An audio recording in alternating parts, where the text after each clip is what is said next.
Fala, meu povo, boa noite para vocês, hein? Se você decidiu assistir isso na terça-feira, serve como café. É claro que isso daqui não vai ser um café com Beckler, né? Eu já tinha explicado para vocês, tanto no Instagram, ali no canal de comunicação com vocês, como aqui na comunidade do YouTube também, que o café tinha sido basicamente as análises do Real Madrid contra o Valência e do Manchester City e do Liverpool contra o Manchester United, porque foram os jogos que eu assisti com mais atenção no final de semana e hoje tinham dois jogos mais para assistir, para analisar, menos do Real Madrid contra o Deportivo Mineira, vou falar alguma coisinha no final, e muito mais sobre Inter e Milan.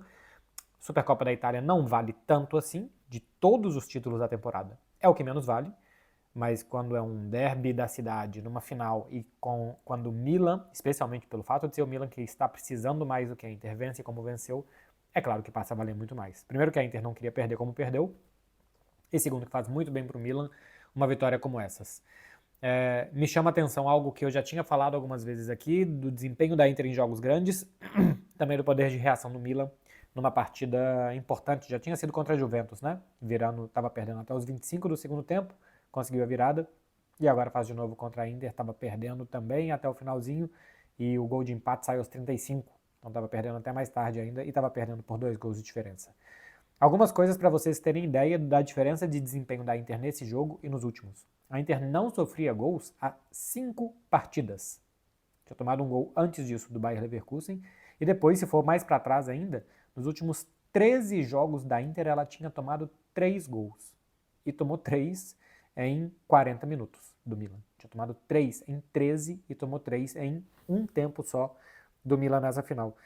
O 14º jogo, que não entra nessa lista aqui, é um 4-4 com a Juventus. E aqui entra a Inter dos jogos grandes dessa temporada, que tem oscilado muito. 4-4 com a Juventus, depois está vencendo por 4-2. Já tinha perdido para o Milan de 2-1, e tem alguns padrões que eu vou falar com vocês mais tarde, que se repetiram. Tinha empatado com o Napoli 1-1, em um muito mau jogo. Tinha perdido, perdeu agora do Milan 2-3, tinha perdido do Leverkusen 1-0. De bom, tinha vencido o Atalanta 2 vezes, 4-0 e 2-0, o 2-0 agora na semifinal da Supercopa, e tinham feito um 6-0 na Lazio recentemente nessa sequência de 5 partidas sem sofrer gols. Então, são mais maus jogos grandes do que bons jogos grandes. Bom, ainda tem a vitória sobre o Arsenal, 1-0, e o empate com o Manchester City. Acho que o empate com o Manchester City dá para considerar um bom resultado, né? Primeira rodada da Champions, ainda era o Manchester City mais reconhecível. O jogo foi fora de casa e a Inter jogou bem, segurou bem ali, jogou bem a Inter de 22-23, né? Bem defensiva, e conseguiu segurar bem o Manchester City. Me parece que está mais devendo do que equilibrado a Inter nos jogos grandes até aqui da temporada, inclusive com essas 2 derrotas que teve pro Milan. O primeiro tempo a Inter já saiu na frente com um gol do Lautaro, em um primeiro tempo que já tinha sido bastante equilibrado, tinha tido uma cabeçada boa do Taremi no cruzamento do Barella e um bom chute do Di Marco para uma defesaça do Manhã, mas o Milan também tinha chegado com perigo.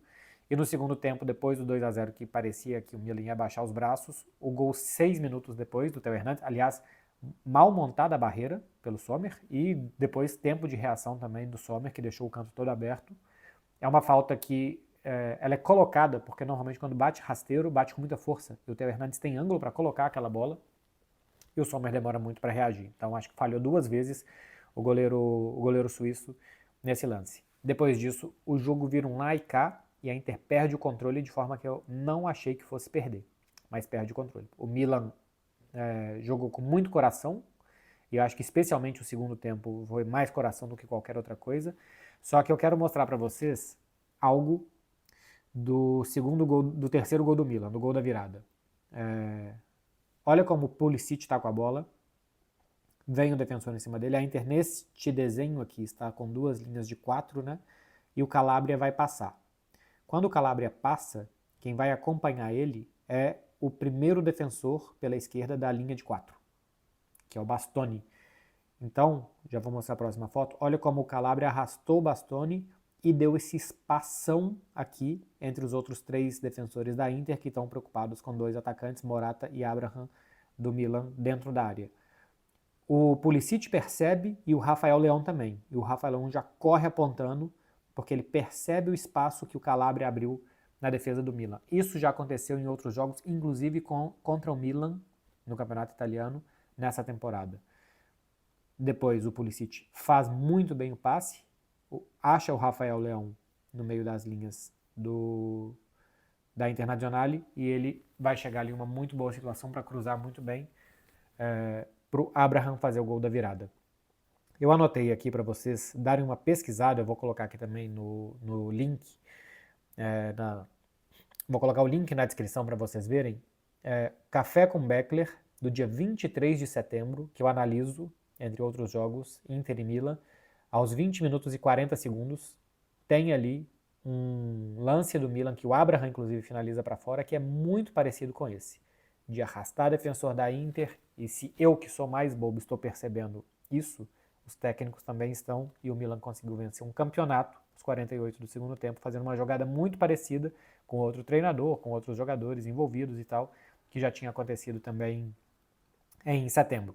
3 meses atrás, 4 meses atrás, já tinha feito isso. Então, parabéns para o Milan, para o Sérgio Conceição, é muito bom começar um trabalho com título, era algo muito ingrato e que basicamente para o Sérgio Conceição não se poderia colocar na balança se ele perdesse para primeiro o Juventus e depois para a Inter, ele conseguiu vencer esses 2 jogos de virada.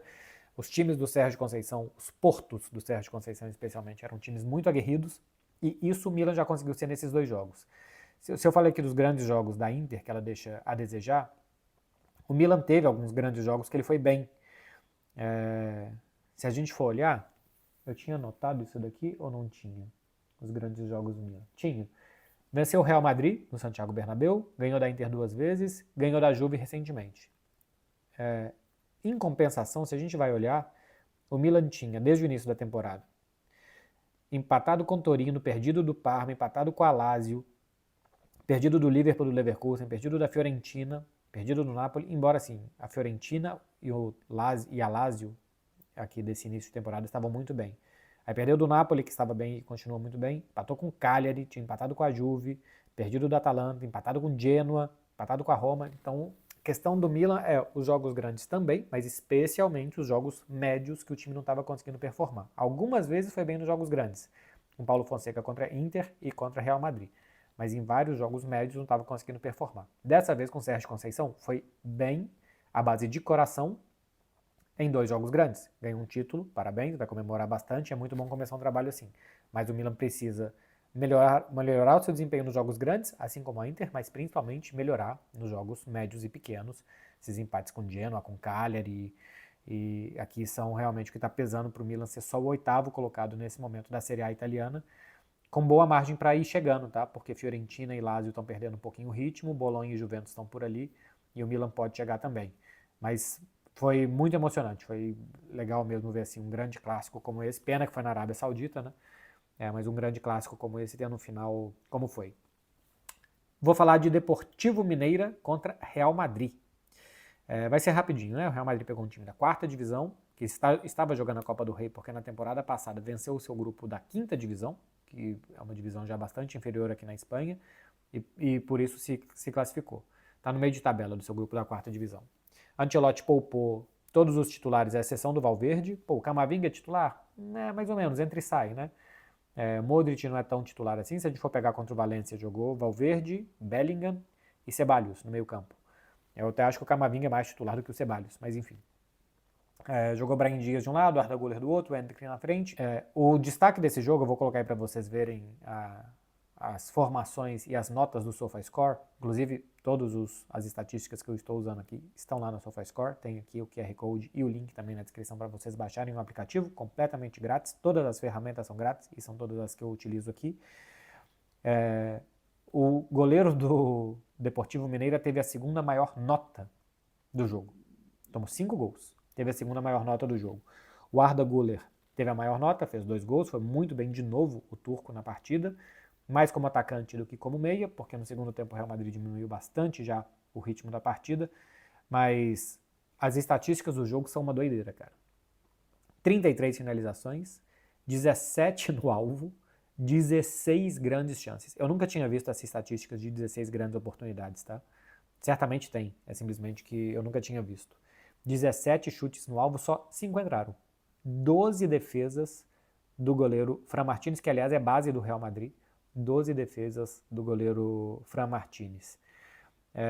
Gol de Valverde, 2 gols de Güler, gol de Modric, gol de Camavinga também. Os gols foram dos grandões, por assim dizer, né? O Arda Güler nem tanto, mas dos jogadores que estão chegando. quem já tem mais minutos, mais do que o Endrick, por exemplo. O Lorenzo quase fez um gol e o Endrick não teve a sua noite. Cara, impressionante os números do Endrick, vou colocar aí para vocês verem, ó. 6 finalizações, 5 no alvo, 4 grandes chances criadas. Essa finalização do Lorenzo, por exemplo, no primeiro tempo, foi uma jogada do Endrick. 3 grandes chances perdidas. Já deve estar sonhando nesse momento com Fran Martínez, o goleiro do Deportivo Mineiro, porque o Endrick parou nele. Jogou os 90 minutos, começou jogando como 9, no segundo tempo entraram Vini, Mbappé, Lucas Vázquez, eu acho que muito mais para ganhar ritmo, né? Tem Supercopa daqui a pouco. E o Endrick foi jogar um pouquinho mais pela direita, para o Mbappé jogar mais como 9. E acho que ele também cansou e desanimou. A sensação que eu tenho é que quando ele viu que não ia entrar, que ele deu uma desanimada, ainda deu uma boa finalização no segundo tempo, mas foi casual, acho. Claro, tem que finalizar melhor, tem que não sei o quê, tirar do goleiro, são muitas chances perdidas, tudo bem, tudo isso. Mas se é tudo isso todo jogo, é um problema. Se é tudo isso num jogo que o goleiro faz, o jogo da vida dele, é casual. Era o grande dia do Fran Martínez e não foi o grande dia do Endrick, que terminou o jogo acho que bastante frustrado, porque realmente um golzinho poderia ter feito, não marca desde 17 de novembro, de setembro, perdão, 17/9, o gol que ele fez contra o Stuttgart, aquele lance, né, que ele tem Mbappé, tem Vini para passar, ele decide finalizar no finalzinho do jogo e faz o gol. Tem jogado minutinhos contadinhos aqui e ali, acho que até por isso que queria bastante marcar para mostrar serviço. Tem 2 gols com o Real Madrid até aqui e passou em branco dessa vez, mas acho que muito por conta da grandíssima atuação do Fran Martínez, do goleiro do Deportivo Mineiro, que foi muito bem. Boa gestão de minutos do Ancelotti. Real Madrid jogou dia 3, dia 6, vai jogar dia 9 contra o Mallorca e pode ser que jogue dia 12. 4 jogos entre o dia 3 e o dia 12 de janeiro. É uma doideira. Doideira que alguém faça 4 jogos em 9 dias. E assim, indo para a Arábia, foi para Valência, agora eu nem sei de onde é o Deportivo Mineiro, mas agora vai para a Arábia fazer 2 jogos e tal, além de tudo com os deslocamentos. Então, muito bom que o Ancelotti tenha basicamente tirado todo mundo e tenha dado descanso para os jogadores. Eu vou destacar um jogador que eu acho que foi muito bem lado B, porque o time fez 5 gols, finalizou 33 vezes, mas eu de novo gostei muito do Asensio. O zagueiro que na ausência dos outros tem jogado, o Ancelotti ainda prefere o Tchouaméni, hoje praticamente não foi exigido, mas a saída de bola dele, as bolas longas, as bolas invertidas, muito boas. É um defensor que já mostrou que na defesa é bom e também nas saídas, e acho que hoje mostrou bastante, tudo bem que era um time de 4ª divisão, mas mostrou muita personalidade e bom desempenho na saída de bola. Acho que o Real Madrid tem um muito bom zagueiro. Vamos ver se o Ancelotti vai colocar mais vezes para jogar. Essa questão toda da hierarquia do Ancelotti, que ele está preferindo colocar o Tchouaméni. Mas eu acho que foi de novo muito bem o Raul Asensio nessa partida. Meu povo, é isso daqui, hein? Das 2 partidas que eu assisti hoje à noite. Se você chegou até aqui, você gostou. Então deixa um like aí e se inscreve no canal também. E o último recado para você baixar aqui o aplicativo do SofaScore, que é totalmente de graça. Valeu, gente. Até o próximo vídeo. Tchau, tchau.